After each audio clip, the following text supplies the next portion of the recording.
Antonio's body froze, his mind in complete shock at what lay before his eyes. $70 million in cold hard cash neatly stacked in bundles, reaching from floor to ceiling inside the vault room of Brazil's central bank. Behind him was the opening of a 78-meter-long tunnel that led to the outside world, a tunnel dug by hand. His mind flashed back to his family and their struggles, dreaming of a better life for them, a life of riches he could never provide. But that was all about to change. This story involves the dark corners of the criminal underworld, a story of betrayal, greed, mafia-style assassinations, an inside man, a civil engineer, and a crime gang so sophisticated they would shock the entire banking world. And yet, a simple phone card and a reckless spending spree would be their downfall. Buckle up, as this is the truly crazy story of the Brazil Central Bank heist.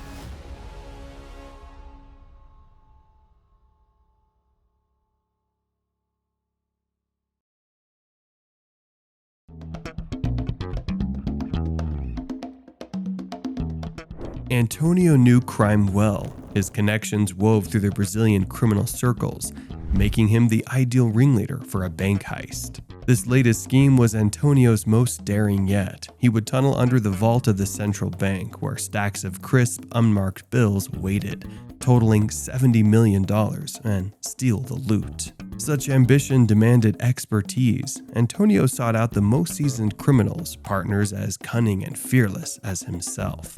While the exact details of how Antonio connected with his partners are unknown, we know for sure that Barro, a feared name in illegal circles, was a key member. Antonio had crossed paths with Barro previously in the criminal underworld. Recognizing Barro's expertise, Antonio shared his brazen bank heist. Intrigued, Barro vowed to gather a talented team.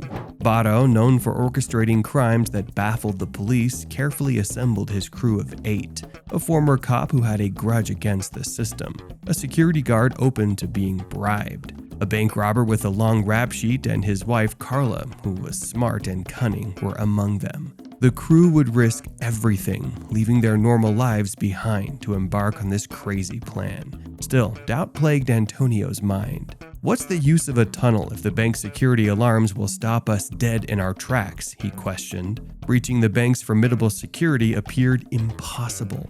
However, Barro's network of criminal contacts proved invaluable. He had a secret contact on the inside, but who was this mystery man, and what secrets did he know? Through his contacts, Barro had located a bank employee corrupt enough to risk it all for cash. This man was their ticket in. They agreed to call him Bill in an effort to hide his identity. Bill became their secret weapon. He smuggled security blueprints and CCTV camera locations. With each detail he revealed, the impossible began to seem possible. The plan was coming together.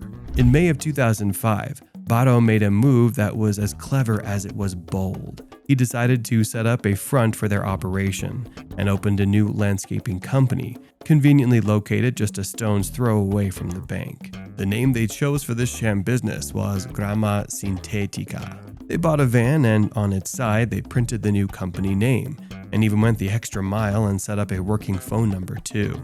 Barro placed one of his gang members in charge of it, who went by the name of Sergio de Souza. Neighbors would later describe him as the nicest guy they'd ever met, believing his company was legit, unaware of what was really going on. 80 meters from the bank, the place was perfect. From the normal-looking building, the gang could dig a secret tunnel to the vault full of money. Wasting no time, the thieves dug hard in shifts, 8 hours a day of tough work before driving out trucks packed with dug-up dirt.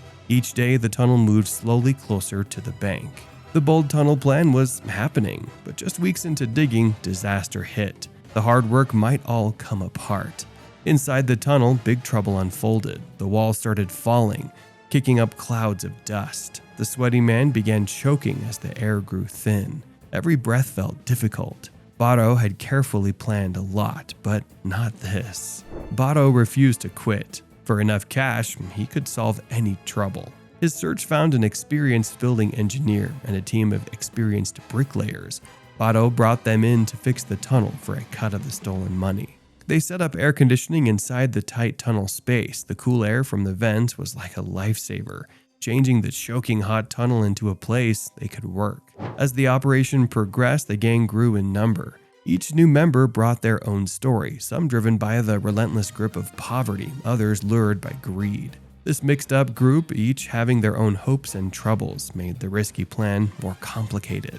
Bato and Antonio knew that with each additional member, the risk of being discovered grew. They understood that managing this diverse group was a delicate balancing act. As the days passed, the looming question remained. Could they work together to get the cash, or would their differences be their downfall? Only time would tell.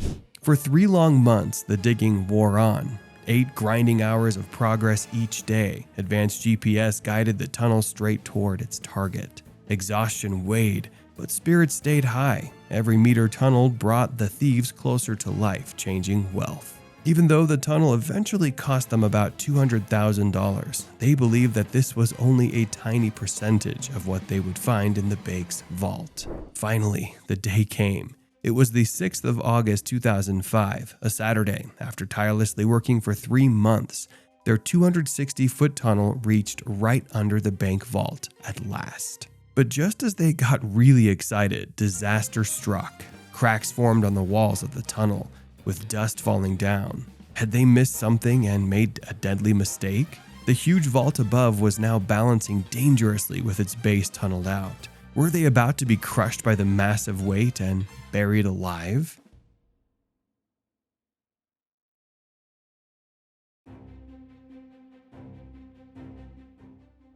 Under the watchful eye of the civil engineer turned criminal mastermind, the team embarked on a critical task. They made a strong iron frame to hold the vault above, with tons of concrete and steel balanced above. Ready to collapse at the slightest tremor, they braced themselves for the final move. Antonio turned on the handheld blowtorch, its flame hissing as it burned a bright blue. Millions in cash waited on the other side of the steel vault door. Holding his breath, he brought the scorching blue flame to the metal. It was time to cut their way to the fortune. Sparks flew as he carved into the vault floor with painstaking focus. The others looked on silently, beads of sweat gathering on their brows. The vault floor fell open. Antonio stared open-mouthed at the cash-filled vault, scarcely believing his eyes. Endless bundles of bills surrounded him, their crisp paper giving off an earthy, inky smell. His pulse pounded as he imagined how $70 million could transform his family's impoverished life in the cramped, crumbling walls of their home. The thrill of success coursed through him, finally able to provide the wealthy future he always dreamed of giving them. This is what all the sweat and blood it took to dig the 78-meter-long tunnel had been for. With alarms disabled thanks to Bill, their insider guy from the bank, the gang started the biggest job: take the $70 million in cash just sitting there. All weekend long, the crew pulled over 300 money bags from the vault through the 260-meter tunnel. They had thought of everything, even constructing an elaborate pulley system to quickly transport the bags of cash. The families of Fortaleza City lounged lazily in backyard hammocks, enjoying the warm Sunday breeze, with no idea of the drama unfolding beneath the city streets. Down in the tunnel, Antonio hauled the final bags of cash to complete one of the boldest heists in history. By that weekend's end, $70 million was gone. In the last moments, the gang left a clue on purpose: a clown mask by the vault. It was to trick police into blaming the clown, a known bank robber. A smart play to throw off the law and buy time. Then, quick as a disappearing shadow, the gang vanished without a trace. They carefully wiped away all proof they were there, using lime to erase fingerprints. But in their rush, a tiny mistake occurred. A small throwaway phone card fell in the dirt, unseen. It must have slipped loose, a tiny piece of plastic that could wreck everything.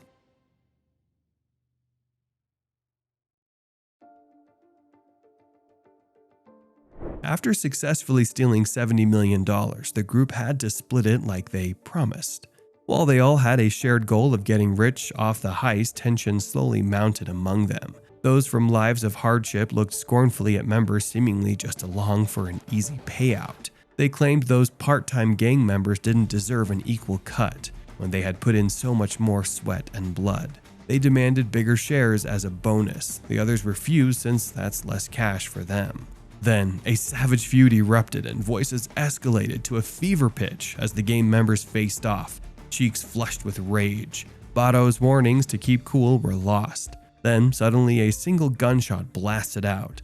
All heads turned in unison to see one of the most vocal complainers crumple to the ground, where he lay dead.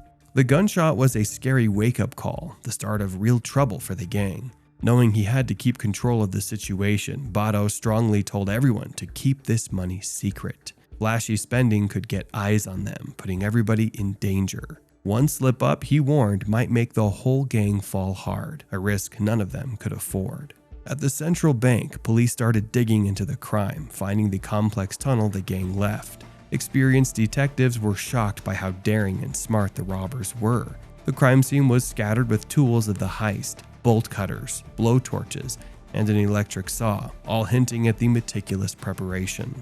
But it was the tiny throwaway phone card half hidden in the dirt that drove the whole case. This little thing ended up huge for the police. It tied back to over 40 different numbers, significantly narrowing their suspect pool. It was the first solid lead in unraveling the daring heist. However, even with the phone card clue, the robbers stayed hidden from police, most being really careful with all the new money. But Antonio, who planned a big chunk of the heist, grew increasingly restless under Bato's stringent rules. Ignoring Bato's warnings still ringing in his ears, he strode defiantly to the nearest luxury car lot. Hand clenched tightly around a briefcase overflowing with cash, he met the salesman's wide-eyed look with a smug grin. "I'll take those 10 cars," he declared, assuming the sales guys would only see dollar signs and not ask where the cash came from. But he was wrong. As soon as he paid for the cars using huge bags of cash, the car dealer notified police, and Antonio was arrested, a huge breakthrough for the police, as he would eventually break and reveal names of other members of the gang.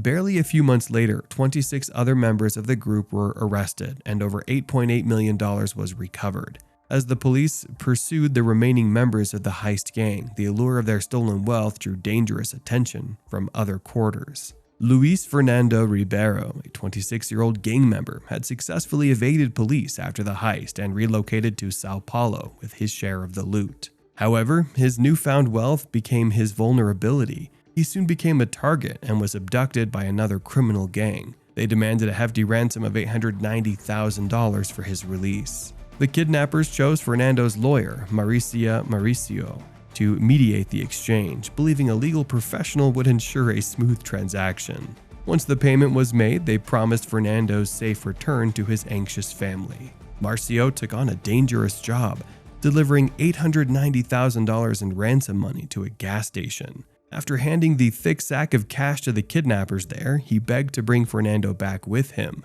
but they said no, letting only a short walkie-talkie call with Fernando happen. But just 2 days after he got nabbed and only hours since the money swap, police found Fernando's dead body, riddled with bullets. The news hit his family like a sledgehammer. Their dreams of a better life together were gone in an instant. They cursed the bank heist as they had now lost something money could never buy, their son. As word of Fernando's death reached the other gang members, paranoia and dread set in. The bounty on their heads had turned them all into prey, hunted by both police and fellow criminals. Their stolen prize had become a death mark no one could escape. Eyes wild with fear, they vanished into the shadows, unable to trust anyone. But the worst was yet to come for the remaining thieves. In the months following the heist, investigators launched a stealthy operation, tapping phones, trailing suspects, and deploying undercover officers. This meticulous effort resulted in the apprehension of 50 suspects, with 26 facing prison sentences ranging from 3 to 80 years. Among the arrested was the so-called tunnel engineer.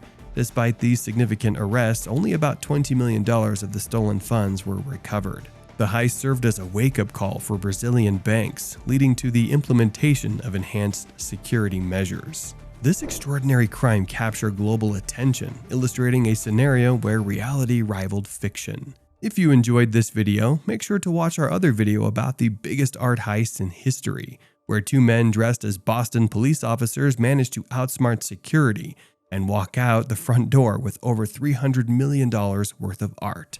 Just click the image on the screen right now. Thanks for watching and see you in the next one.